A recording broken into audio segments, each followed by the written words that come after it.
بل یہاں پر میں 3 وظیفے ایسے بتاؤں گا انشاءاللہ جو ٹاپ آف دا لسٹ 3 وظائف ہیں مصیبت اور پریشانی میں تکلیف دور کرنے کے لیے، سنت وظائف آپ صلی اللہ علیہ وسلم کی طرف سے تعلیم فرمائے ہوئے۔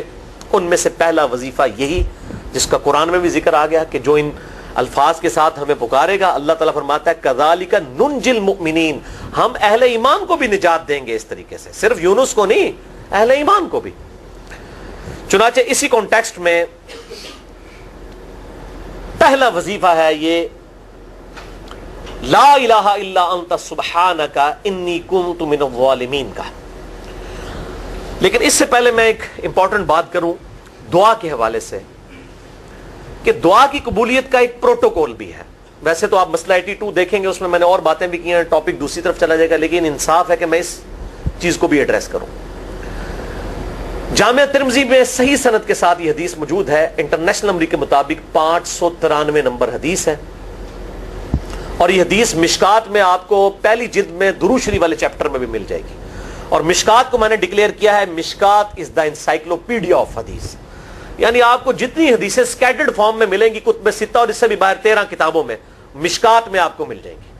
میں نے اسی لیے مشکات پہ پورا لیکچر ریکارڈ کروا دیا ہے، مسئلہ نمبر 111B کے عنوان سے مشکات المصابیح کا مکمل تعارف، وہ ضرور دیکھیں۔ یعنی مشکات 3 جلدوں میں آپ لے لیں تو انسائکلوپیڈیا آف حدیث آپ کے پاس آ گیا۔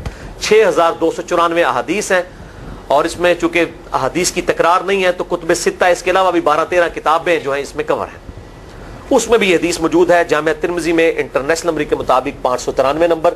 سیدنا عبداللہ ابن مسعود رضی اللہ تعالیٰ عنہ کہتے ہیں کہ ایک دفعہ میں آپ صلی اللہ علیہ وسلم کی موجودگی میں نماز پڑھ رہا تھا، اور سیدنا ابو بکر اور عمر رضی اللہ تعالی عنہما وعلیہم السلام وہ بھی وہاں پہ موجود تھے۔ میں نماز کے جب یعنی کہ تشہد میں بیٹھا، میں نے اللہ کی حمد کی، التحیات للہ والصلوات والطیبات، اس کے بعد درود پڑھا، اور اس کے بعد میں نے دعا مانگنا شروع کی تو آپ صلی اللہ علیہ وسلم نے ارشاد فرمایا سل تعطا سل تعطا، مانگ تجھے دیا جائے گا، مانگ تجھے دیا جائے گا۔ یعنی جو درود شریف اور ذکر کے ذریعے متوجہ ہوتا ہے اللہ تعالیٰ اس کی دعا قبول کرتا ہے۔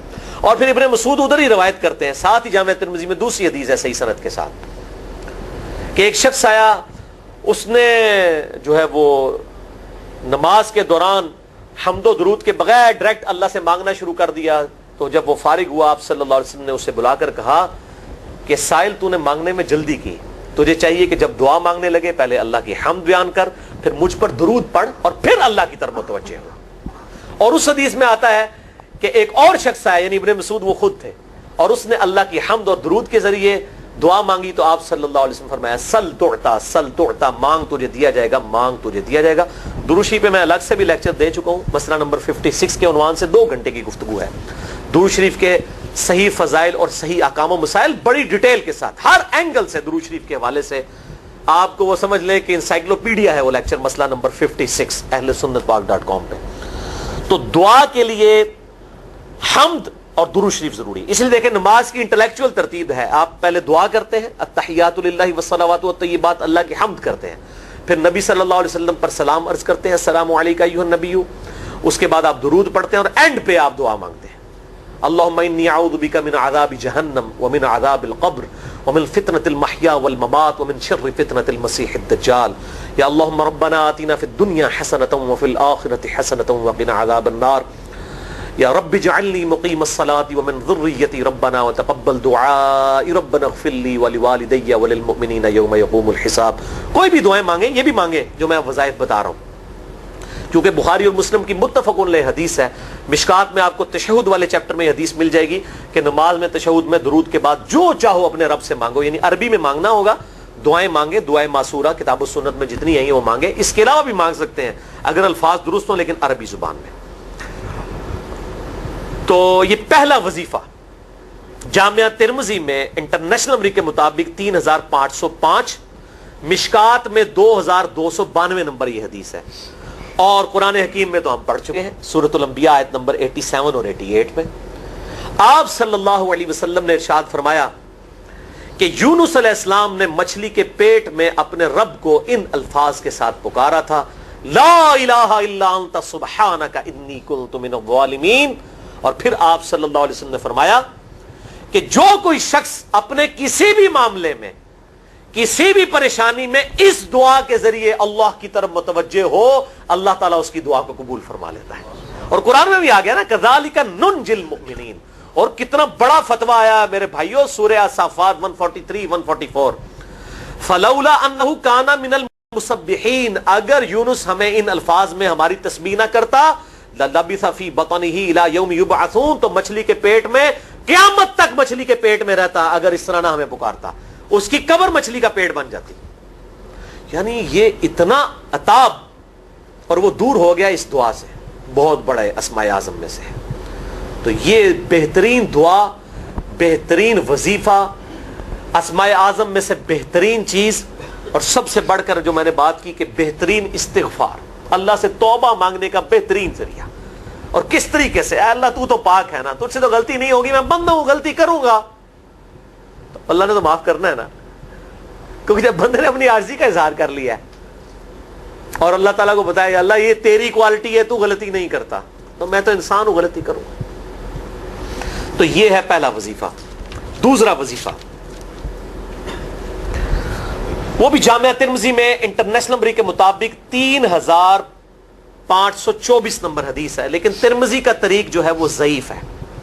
یہ میں پہلے بتا دوں, امام ترمذی نے ساتھ لکھا ہے یہ روایت کمزور ہے, لیکن ضروری نہیں ہوتی کہ روایت اگر ترمذی میں کمزور ہے تو کہیں اور وہ روایت صحیح نہیں موجود ہے. اس کی صحیح سند المستدرک للحاکم میں انٹرنیشنل نمبر کے مطابق 1862 نمبر موجود ہے, اور سنن نسائی الکبریٰ میں 10492 نمبر ہے, اور مشکات میں بھی 2454 نمبر حدیث ہے انٹرنیشنل نمبر کے مطابق. تو صحیح سند المستدرک للحاکم اور سنن نسائی الکبریٰ کے اندر موجود ہے. اور وہ وظیفہ ہے انس ابن مالک کہتے ہیں اور سعد ابن ابی وقاص کہتے ہیں رضی اللہ تعالی عنہما وعلیہم السلام, کہ آپ صلی اللہ علیہ وسلم کو جب کبھی کوئی تکلیف یا پریشانی پہنچتی تو آپ صلی اللہ علیہ وآلہ وسلم ہمیشہ ان الفاظ میں اپنے رب کو پکارا کرتے ہیں, یا حی یا قیوم برحمتک استغیث, اے خود سے زندہ ہر چیز کو تھامنے والے, میں تیری رحمت کے ساتھ تیری مدد کا سوال کرتا ہوں. استغیث بولیں گے نا الف کے ساتھ, حمزہ کے ساتھ, تو یہ سنگولر کا صیغہ ہوگا, اور اگر ہم بولیں گے نستغیث نون کے ساتھ تو یہ جمع کا صیغہ بن جائے گا. یہ میں اس لیے بتا رہا ہوں, لوگ پوچھ رہے ہوتے ہیں جی بعض جگہ لکھا ہوتا ہے جناب نستغیث, بعض جگہ لکھا ہوتا ہے استغیث, کیا کریے, وہ نستغیث جمع کا صیغہ بنا لیا جاتا ہے. جیسے دعا ہے سنن ابی داؤد میں اللہم اجرنی من النار, لیکن اگر جمع کا صیغہ بنائیں گے تو اللہم اجرنا من النار ہو جائے گا. اس طریقے سے دعائے قنوت کے الفاظ ہیں اللہم اہدنی فی من ہدیت, تو جمع کا صیغہ ہوگا اللہم اہدنا فی من ہدیت. یہاں پر بھی ہے یا حی یا قیوم برحمتک استغیث سنگولر کا صیغہ, اور نستغیث پلورل کا صیغہ, جمع کا صیغہ. کتنی بہترین دعا ہے, اے خود سے زندہ ہر چیز کو تھامنے والے, میں تیری رحمت کے ساتھ تیری مدد کا سوال کرتا ہوں. تو یہ بھی اسماء اعظم میں سے ہے. سنن نسائی الکبریٰ کے اندر صحیح سند کے ساتھ 10492 اور المستدرک للحاکم میں 1862 نمبر. اب یہاں پہ میں ایک ضمناً بات بتا دوں سنن نسائی الکبریٰ کے بارے میں, چونکہ اکثر لوگ پوچھتے ہیں. میرے بھائیوں, ایک سنن نسائی وہ ہے جو کتب ستہ میں ہم پڑھتے ہیں, اس میں یہ کتاب لکھی ہے امام احمد بن شعیب نسائی رحمہ اللہ تعالی المتوفی 303 ہجری. کتب ستہ میں یہ ویسے 5ویں نمبر پہ گنی جاتی ہے, لیکن بخاری اور مسلم کے بعد دنیا میں سب سے صحیح ترین کتاب سنن نسائی ہے. سب سے کم ضعیف حدیثیں اس کے اندر ہیں. بخاری مسلم کے بعد تیسرا نمبر اس کتاب کا ہے. دنیا کی کوئی حدیث کی کتاب بخاری مسلم کے بعد صحیح نہیں ہے جتنی سنن نسائی ہے. سنن نسائی جو ہمارے پاس کتب ستہ میں ہے نا, اس میں ہے 5761 احادیث انٹرنیشنل نمبر کے مطابق, اور یہ ساری انٹرنیشنل کتابیں عربی میں, انگلش میں اور اردو میں ہماری ویب سائٹ اہل سنت پاک.com پہ فری اس کا PDF موجود ہے, آپ ڈاؤن لوڈ کر سکتے ہیں. 5761 احادیث ہیں اس سنن نسائی میں جو ہمارے پاس ہے. اسے ویسے ٹیکنیکل لینگویج میں کہا جاتا ہے سنن نسائی الصغریٰ, چھوٹی سنن نسائی, کیونکہ امام نسائی نے یہ کتاب نہیں لکھی تھی. امام نسائی نے کتاب لکھی تھی سنن نسائی الکبریٰ, بڑی سنن نسائی، اور اس میں حدیث ہیں انٹرنیشنل نمبر کے مطابق 11,770، بخاری مسلم سے بھی زیادہ حدیث ہیں اس میں. لیکن یہ امام نسائی کے ایک شاگرد تھے امام ابن السنی، انہوں نے اس کو مختصر کر کے نا چھوٹی کتاب بنا دیا، اور اب پبلک میں یہی چھوٹی کتاب مشہور ہے. اس کی وجہ سے جب ہم سنن نسائی الکبریٰ کا آپ مشکات میں دیکھیں گے نا تو وہ فرق نہیں کرتے ہیں.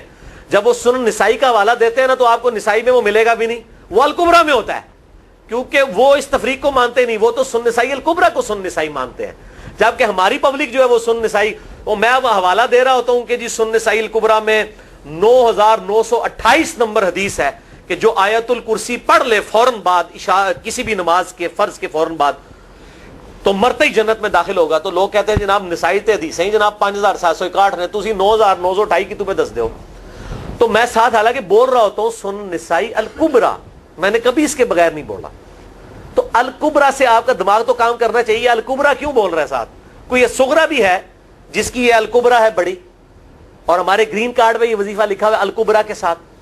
اسی طریقے سے جو میرا وہ واقعہ کربلا کے اوپر 150 اسناد پر مشتمل پمفلٹ ہے، ریسرچ پیپر نمبر 5B واقعہ کربلا کا حقیقی پس منظر 72 صحیح الاسناد احادیث کی روشنی میں. 72 کا تو ٹائٹل ہے شہدائے کربلا کی نسبت سے، احادیث اس میں 150 ہیں.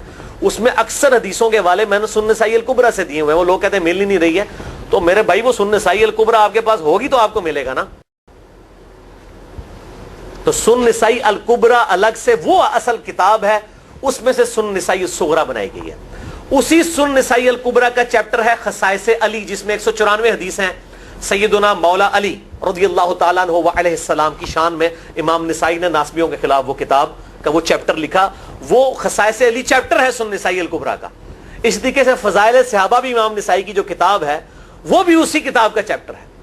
اسی طریقے سے عمل الیوم واللیلہ، صبح و شام کے جو اذکار ہیں وہ چیپٹر بھی اسی سنن نسائی الکبریٰ میں سے ہے. اسی میں یہ وظیفہ ہے کہ جو آیت الکرسی فرض نماز کے فوراً بعد پڑھتا ہے تو مرتے ہی جنت میں داخل ہوگا. میں نے اس کتاب کے اس چیپٹر کا حوالہ نہیں دیا، وہ الگ سے بھی چیپٹر چھپا ہوا ہے، جس طرح خصائص علی الگ سے ہے، فضائل صحابہ الگ سے ہے. خصائص علی تو ہمیں ہماری ویب سائٹ پہ بھی موجود ہے اہل سنت پاک.com پہ. فضائل صحابہ بھی اردو ترجمے اور تحکیم کے ساتھ چھپ چکی ہے. اور یہ عمل الیوم واللیلہ، دن رات کے جو اذکار ہیں، یہ بھی الگ سے عربی میں چھپی ہوئی ہے.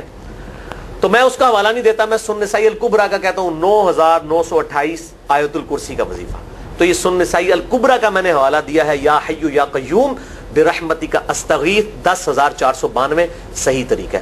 بعض اوقات کسی ایک کتاب میں ضعیف، ترمذی کا اس کا طریق جو ہے وہ ضعیف ہے. سنن نسائی الکبریٰ اور المستدرک للحاکم کا طریق جو ہے وہ بالکل صحیح ہے. جس طریقے سے سنن ابی داؤد اور سنن ابن ماجہ میں کتاب النکاح چیپٹر میں حدیث ہے، اگر میں سجدہ جائز سمجھتا تو بیویوں کو کہتا کہ اپنے خامدوں کو سجدہ کریں اس حق کے سبب جو اللہ نے ان کو دیا ہے. تو ابو داؤد اور ابن ماجہ کی روایت ضعیف ہے، اس میں شریک القاضی مدلس ہیں اور ان سے روایت کر رہے ہیں، اور مدلس کی ان والی روایت سما کی تصریح کے بغیر ضعیف ہوتی ہے. لیکن ہم اس حدیث کو صحیح کہتے ہیں کیونکہ اس سما کی تصریح سنن البہیقی کے اندر موجود ہے الکبریٰ میں. تو ہم پھر اس کی بنیاد پہ کہتے ہیں چونکہ وہاں پر صحیح، لہذا اس کو ہم کہتے ہیں شواہد کی بنیاد پہ صحیح. یہ میں آپ کو ٹیکنیکل چیزیں بتا رہا ہوں، یہ وہ چیزیں جو آپ کے کئی وہ جو بڑے بڑے علماء پڑھ کے فارغ ہوتے ہیں ان کو بھی یہ باتیں نہیں پتہ ہوتی ہیں. وہ کہتے ہیں جناب آپ کی تو پڑھے ہو، اور میں کہنا پائی میرے آئنسٹائن تے نیوٹن کو کسی مدرسے تو پڑھنے کی ضرورت نہیں ہوتی. نیوٹن 8ویں کلاس ہی نسیا ہوا ہے، آج نیوٹن ہوتے PhD ہوتی فزکس تھی. مجھے غامدی صاحب کا جملہ یاد آیا، اس سے کسی نے پوچھا کہ یہ جو روایتی علماء ہیں اور مولانا مودودی آپ ان کو کیسے دیکھتے ہیں؟ ان کا روایتی علماء جو ہیں یہ تو مدرسوں کے اسٹوڈنٹس اور فاروق تحصیل ڈگری ہولڈر ہیں، اور مودودی صاحب جو ہیں ان کی مثال تو آئنسٹائن اور نیوٹن والی ہے، ان کے اوپر PhDs ہوتی ہیں. یہ گاڈ گفٹڈ صلاحیتیں ہوتی ہیں. ان مدرسوں کی آؤٹ پٹ مودودی صاحب اور ڈاکٹر اسرار، ڈاکٹر ذاکر نائک اور احمد دیدار صاحب تو نہیں ہو سکتے. یہ گاڈ گفٹڈ صلاحیتیں ہوتی ہیں. تو میں اس لیے ساتھ ساتھ کلیئر کر رہا ہوں تاکہ یہ جو ایمبیگوٹیز آتی ہیں اس حوالے سے وہ کلیئر ہو جائے. بہرحال یہ دوسرا وظیفہ ہو گیا. اب تیسرا وظیفہ جو ہے کمال وظیفہ، صحیح بخاری میں موجود ہے، انٹرنیشنل نمبر کے مطابق 4,563 نمبر. ابن عباس رضی اللہ تعالی عنہما کہتے ہیں وعلیہم السلام، وہ کہتے ہیں کہ سیدنا ابراہیم علیہ السلام کو جب آگ میں پھینک رہے تھے نا تو ابراہیم علیہ السلام نے اس وقت کہا تھا حسبنا اللہ و نعم الوکیل، ہم نے اللہ ہی پر بھروسہ کیا اور وہی بہتر کارساز ہے. اور تمہارے نبی صلی اللہ علیہ وسلم کو بھی جب مصیبت اور پریشانی آتی تھی وہ بھی پڑھا کرتے تھے حسبنا اللہ و نعم الوکیل، ہم نے اللہ ہی پر بھروسہ کیا اور وہی بہتر کارساز ہے. اس کے بعد وہ شعر جو بنا دیا نا نعم المولا و نعم النصیر، ویسے الگ سے آیت ہے، الگ سے آیت ہے، لیکن یہ شعر نہیں بنانا، بس اتنا ہی وظیفہ ہے حسبنا اللہ و نعم الوکیل. اور یہ جو انہوں نے کہا کہ نبی صلی اللہ علیہ وسلم بھی یہ کہتے تھے، اس کا ذکر الحمدللہ قرآن میں بھی موجود ہے، اس سے بھی بڑھ کر سورہ آل عمران کی 173 نمبر آیت میں ہے کہ جب نبی صلی اللہ علیہ وسلم اور اہل ایمان کو یہ خبر پہنچی کہ کافر ان کے خلاف سازشیں کر رہے ہیں، تو نبی اور اہل ایمان نے پکارا حسبنا اللہ و نعم الوکیل. تو حسبنا اللہ و نعم الوکیل قرآن کی آیت بھی ہے، اور یہ ہے وہ آیت، وظیفہ قرآن میں آیا ہوا ہے یہ آل عمران 173 اور صحیح بخاری 4563. اور مجھے بڑا وجد آیا کہ ابراہیم علیہ السلام کو جب آگ میں پھینکنے لگے تھے انہوں نے اس وقت اللہ کو ان الفاظ کے ساتھ پکارا حسبنا اللہ و نعم الوکیل. اچھا یہ جتنے بھی وظیفے ہیں نا میرے بھائیوں، ان کا فائدہ اسی وقت ہے جب آپ کو ترجمہ بھی ان کا آتا ہوگا، ورنہ آپ روزانہ جتنی مرضی تسبیح کھینچتے رہے کوئی فرق نہیں پڑے گا. اس لیے میرا ایک پرسنل مشورہ ہے کہ جب بھی یہ وظیفے پڑھے نا آپ، اردو ترجمہ بے شک آتا بھی ہو رہا ہے، ایک دفعہ اپنی زبان میں اس کو ریپیٹ کریں. یعنی آپ پڑھیں حسبنا اللہ و نعم الوکیل، میں نے اللہ ہی پر بھروسہ کیا اور وہی بہتر کارساز ہے. آپ دیکھیں یہ صوت القرآن چینل میں جب وہ عربی چل رہی ہوتی ہے، جیسے ہی وہ مراج الدین خان کا ترجمہ شروع ہوتا ہے نا، کیسے کب کبھی تاری ہو جاتی ہے، کیونکہ ہماری زبان میں بات ہو رہی ہوتی ہے نا. ابھی تو نہیں قیام اللیل میں رو رہے ہوتے، ان کی زبان میں بات ہو رہی ہوتی ہے، اپنی زبان کا اثر ہوتا ہے. اسی طریقے سے آپ لا الہ الا انت سبحانک انی کنت من الظالمین، یا حسبنا اللہ و نعم الوکیل، یا حی یا قیوم برحمتک استغیث، جو بھی وظیفے پڑھیں نا، ایک دفعہ ان وظیفوں کو جب آپ الگ سے دعا مانگ رہے ہوں اس وقت اس کو آپ اپنی زبان میں بھی دہرائیں. اور اس کے لیے کوئی تسبیح نہیں کھینچنے کی ضرورت کہ آپ نے اتنے 100 دفعہ پڑھنا ہے. تسبیح تو ویسے ٹھیک ہے، وہ آپ استعمال کر سکتے ہیں، لیکن آپ چلتے پھرتے اٹھتے بیٹھتے ہر وقت جس حالت میں بھی، اور صحیح مسلم میں حدیث ہے کہ یہ جو وظائف ہیں ان کے لیے تو کوئی وضو بھی کیا غسل بھی پروٹوکول نہیں ہے. اب عائشہ کہتی ہیں نبی صلی اللہ علیہ وسلم حالت جنابت میں بھی اللہ کو یاد کر لیا کرتے تھے. صحیح مسلم میں حدیث موجود ہے، جنابت والے چیپٹر میں ہر حال میں اللہ کو یاد کرتے تھے. اور جو قرآن میں بھی دعائیں یا اذکار آئی ہیں نا، جب آپ حالت جنابت میں بھی اس کو کریں گے نا تو اس پہ قرآن کا حکم نہیں لگے گا. تو جامعہ ترمذی اور ابو داؤد میں جو حدیث ہے کہ حضرت علی کہتے ہیں نبی صلی اللہ علیہ وسلم کو حالت جنابت کے علاوہ کوئی اور حالت قرآن پڑھنے سے مانے نہیں ہوتی تھی، تو اس سے مراد قرآن کی تلاوت ہے. اگر قرآن کی دعائیں جیسے ہیں بسم اللہ الرحمن الرحیم، یہ بھی تو قرآن ہے، سبحان اللہ بھی تو قرآن ہے، الحمدللہ بھی تو، یہ اذکار جو ہے نا جب آپ اذکار کی نیت سے پڑھ رہے ہوں گے پھر یہ قرآن نہیں شمار ہوں گے، ذکر شمار ہوں گے. اور اس کے لیے نہ وضو پروٹوکول ہے اور نہ غسل کا ہونا ضروری ہے، ہر حال میں اللہ کو یاد کریں. تو یونس علیہ السلام نے کتنے یاد کیتا ہے؟ پھر الظلمات، مچھلی کے پیٹ میں، جہاں نہ کوئی اگربتی تھی اور تعفن پھیلا ہوا تھا اور اندھیرا ہی اندھیرا تھا. یہاں پہ وہ جناب کس طرح وہ روشن کرتے ہیں، پھر 1.25 لاکھ دفعہ پڑھواتے ہیں. یعنی میں بتا رہا ہوں آدھا سچ بڑا خطرناک ہوتا ہے. یعنی آیت کریمہ کی اصلیت تو موجود ہے کتاب و سنت میں، لیکن آدھا جو سچ جھوٹ ساتھ ملا لیا نا اس کی وجہ سے سارا بیڑا غرق کر دیا ہوا. اور بجائے یہ کہ لوگوں کو یہ وظیفہ بتایا جائے کہ اٹھتے بیٹھتے چلتے پھرتے اللہ کو ان الفاظ میں یاد کریں، اس کو انہوں نے کوئی اور ہی رنگ دے دیا ہوا ہے اور اس نے 1.25 لاکھ دفعہ ختم اور پتہ نہیں کیا کچھ بنا دیا ہوا ہے. تو یہ 3 وظائف تھے بڑے اہم اس حوالے سے، اور میں نے اس کو ضروری سمجھا کہ میں یہ ضرور بتا دوں تاکہ لوگ اس پہ ایجوکیٹ ہوں، ان وظائف کو کریں. اور مسئلہ نمبر 82 میرا الگ سے میرے بھائیوں ریکارڈ ہے. مسئلہ نمبر 82 اسماء اعظم اور دعا کی قبولیت سے متعلق جتنی بھی چیزیں ہیں میں نے اس میں بڑی ڈیٹیل کے ساتھ الحمدللہ کئی اور وظائف بھی بتائے ہیں، لیکن اب وہ اتنے وظائف کوئی جمع کرنے کی ضرورت نہیں ہے. موٹے موٹے 3 وظیفے جو بتا دیے انہی کو اگر کوئی لے لے اپنی دعاؤں میں انہی وظائف کو کرے تو اللہ تبارک و تعالی ہر معاملے میں جو ہے وہ انشاءاللہ تعالی کفایت فرمانے والا ہے.